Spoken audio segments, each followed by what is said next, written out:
In this tutorial, I'll show you how to clear the Shopify app cache on Android. This is useful when Shopify feels slow, pages are not loading correctly, or the app is using temporary storage. You do not need to open your store for this. Start on the home screen, swipe up to open apps, find Shopify, then touch and hold the Shopify icon until its shortcut menu appears. On the Shopify shortcut menu, tap the circled information icon to open App Info.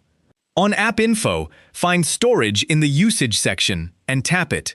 The storage screen opens. At the bottom of Storage, Clear Data is on the left and Clear Cache is on the right. Do not choose Clear Data.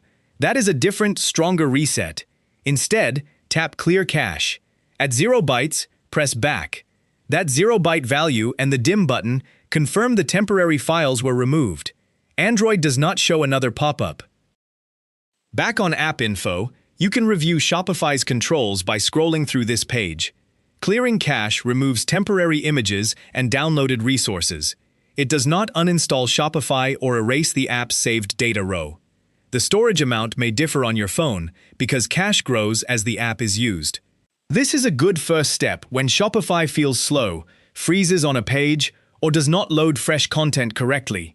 If a problem continues, restart the phone or update Shopify before considering Clear Data, because Clear Data is a much stronger reset. Let's recap the safe route. In Apps, touch and hold Shopify and tap the circled information icon.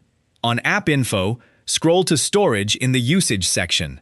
On Storage, compare Cache, then tap Clear Cache on the bottom right.